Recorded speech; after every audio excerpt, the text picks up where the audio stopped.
Cheap isn't saving. It's just a slower way to spend. Look around the room you're in right now. I'd bet most of what's crowding it wasn't bought because you needed it. It was bought because it was cheap. On sale. Too good to pass up. Here's the thing nobody tells you. In Japan, minimalists don't ask the question you and I ask at the register. We ask, is this cheap enough?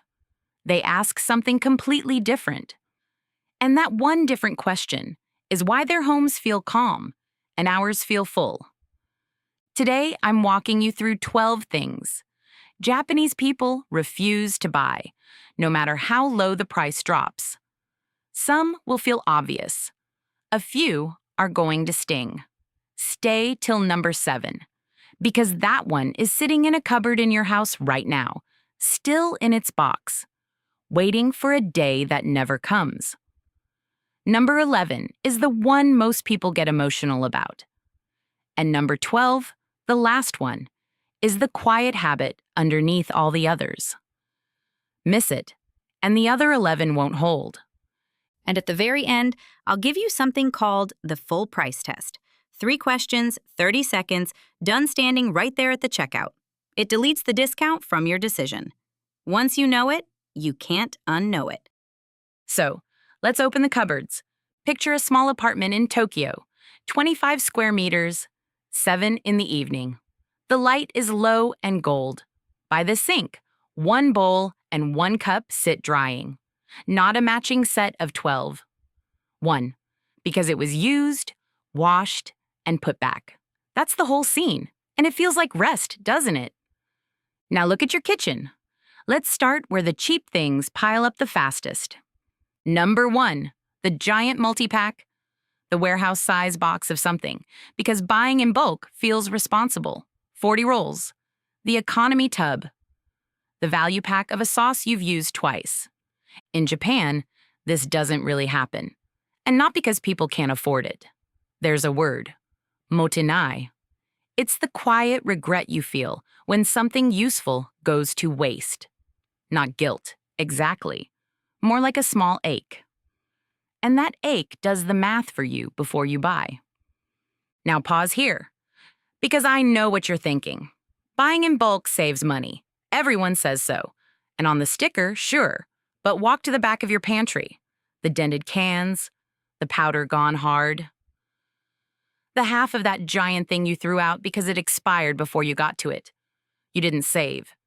You prepaid for waste and stored it in your own home. The shift. You don't own the bulk deal. It owns a shelf. And slowly, it owns you. Number 2, the stack of disposables. Paper plates, plastic forks, the party pack you bought for one barbecue and have been eating off ever since. Because they're there. In a Japanese home, everyday things are meant to be used again. Reused, washed, kept. Not thrown out after 90 seconds. A single good cup you actually like beats a tower of plastic ones you don't even see anymore. Every disposable thing you buy is a tiny agreement. I will use this once, then carry it to the trash. Then buy it again. Over and over. You're not saving effort. You're renting the same small chore on repeat. Forever. The shift. Cheap and disposable isn't freedom. It's a subscription you forgot you signed. Number 3. The bargain bin of bins. The plastic tubs and baskets and drawer dividers you buy to finally get organized. Here's what Japan understands that we don't. There's a practice called Danshari. It means refusing what you don't need, letting go of what you have, and stepping away from the urge to own more. Notice what's missing from that. Storage. Danshari doesn't organize the clutter. It removes it. When you buy a cheap bin to contain the mess, you haven't solved anything. You've given the mess permission to stay. You spent money to keep things you already decided you don't use. The bin isn't a solution. It's a hiding place with a lid. The shift. Don't buy a home for what you were about to throw away. Number 4. The armful of fast fashion. 5 tops for the price of 1. The haul. Cheap enough that leaving it feels almost silly. In Japan, a smaller wardrobe of things you actually wear is the goal, not a closet you have to fight through every morning. And here's the cost, the real one. Open that closet. Those tags still on. Those pieces you bought because they were cheap, not because they were you. Every morning, they whisper the same thing. You're not quite good enough as you are right now. That's not a wardrobe. That's a small wound you reopen at 7 a.m. every single day, in the dark, before coffee. The shift. A full closet isn't abundance. It's a room full of decisions you keep avoiding. Those first 4 live out in the open, in the kitchen, the closet, right where you can see them. But the next ones are sneakier. They walk in wearing a costume. They pretend to be useful. Number 5, the one-job gadget, the avocado slicer, the egg separator, the thing that only does strawberries, and only on Tuesdays. Bought for a few dollars because, why not? A Japanese kitchen leans the other way. A few good tools that do many things, and space around them. There's a concept, Ma. It's the empty space between things. And in Japanese thinking, that space isn't wasted. It's the point. The gap is what lets the room breathe. Every single job gadget you buy fills a little more of that gap. Soon, the counter is a graveyard of clever plastic, and cooking feels like clearing a desk before you can even start. You didn't buy convenience. You bought a small daily obstacle. The shift, a cheap tool that does one thing, cost you the space to do everything else. Number 6, the shelf filler. The little decorative nothing you buy because the shelf looked bare and empty felt wrong. Japan sees empty completely differently. There's Wabi-Sabi, the beauty found in simple, quiet, imperfect things. An empty shelf isn't a problem to solve. A bare wall isn't a mistake. That space is where the eye rests. It's where the room exhales. When you fill every gap with cheap little objects, you take away the one thing that made the room feel calm. You bought clutter and called it decor, and now there's nowhere for your eyes to land. The shift, the empty space, was the design. You paid to cover it up. Number 7, the one I promised you at the start, the special set, the nice dishes, the good glasses, the fancy towels you bought on sale, and then packed away. For guests. For a special occasion. For someday. In Japan, the good bowl is today's bowl. You use the beautiful thing now, with your own 2 hands, on an ordinary Tuesday. Because today is real, and someday is not promised. Go find that boxed up set right now. It's up high, in the back, gathering dust. You spent money on beauty and then locked it away from your own life. You're waiting for a day worthy of it. But you are the day. This one. The cost of that set isn't the price. It's every ordinary evening you decided wasn't good enough for the nice cup. The shift. Stop saving the good things for a life that hasn't arrived.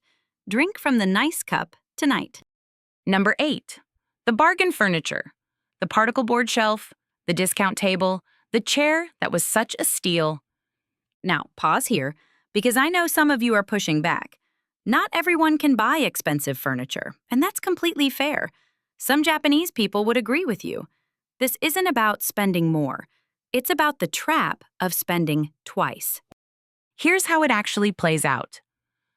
The cheap shelf sags in a year. The joint loosens. The finish peels.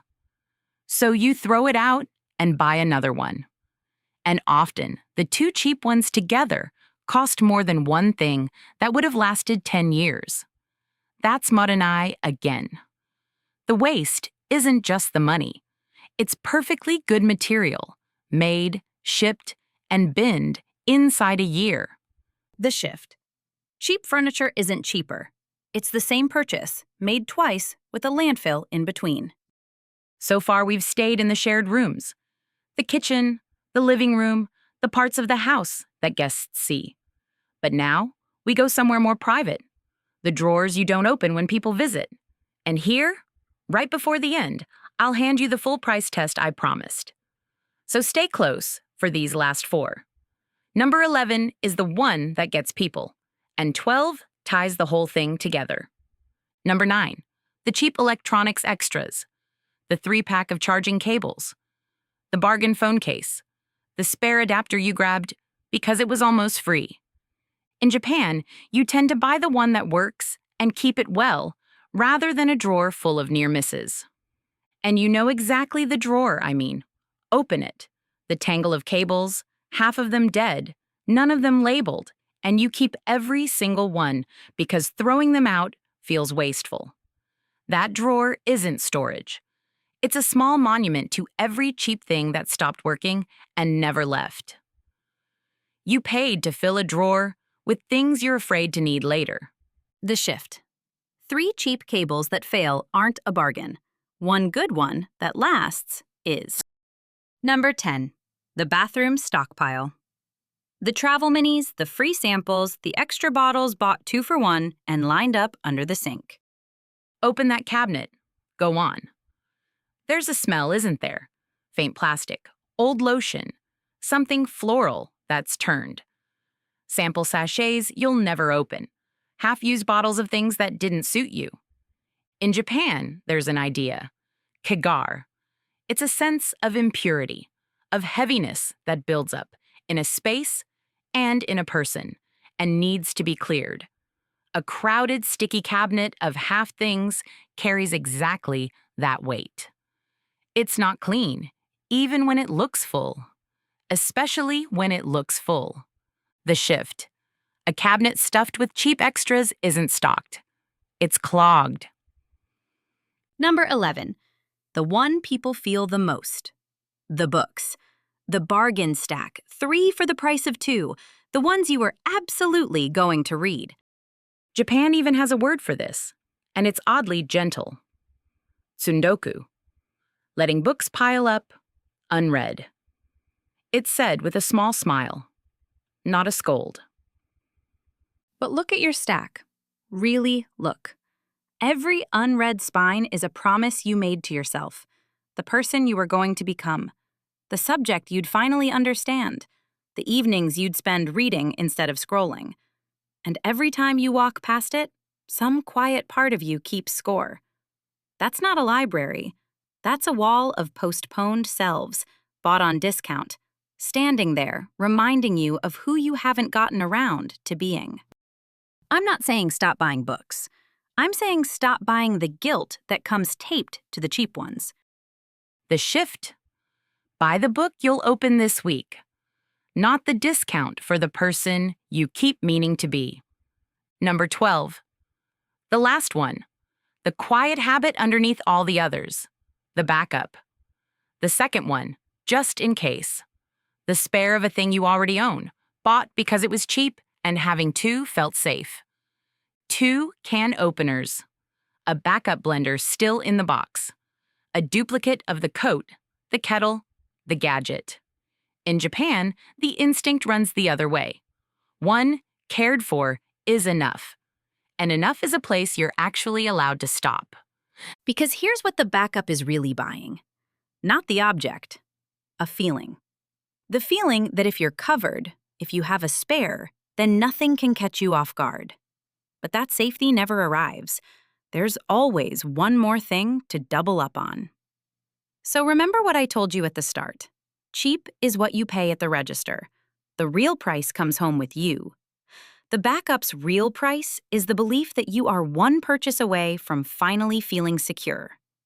You are not. You never were. The shift. You don't need a spare of everything. You need to trust that enough is enough. So, the full price test I promised. 3 questions, 30 seconds, standing right there at the checkout with the cheap thing in your hand. 1. Would I buy this at full price? If the discount is the only reason it's in your hand, put it down. You don't want the thing. You want the deal. 2. Where does this live in my home? If you can't picture the exact spot, it doesn't have one. It has a pile. 3. What is this really costing me? Not the sticker, the space, the cleaning, the deciding, the small daily wait. Add that up. Usually, it's more than the price. 3 questions, 30 seconds. Do it every time, and half the cheap things never make it home. Because none of this was ever about spending less. It's about carrying less. A cheap thing is never just cheap. It comes with space and time and a little weight on your mind. All for free. None of it on the tag. Cheap is what you pay at the register. The real price comes home with you. Remember that Tokyo apartment. 7 in the evening, gold light, 1 bowl and 1 cup drying by the sink. That calm you felt looking at it. That wasn't about money. They didn't have more than you. They just refused to bring home the things that quietly take. That calm is available to you tonight. And it starts with one thing you put back. So tell me, out of these 12, which number is sitting in your home right now, still in its box, waiting for a someday that isn't coming? Give me the number, 1 through 12, in the comments. I read them. And share this with one person whose home you've stood in and quietly thought, they don't need more. They just need to let some of it go. Put back one cheap thing this week, just one. See how much lighter the room feels.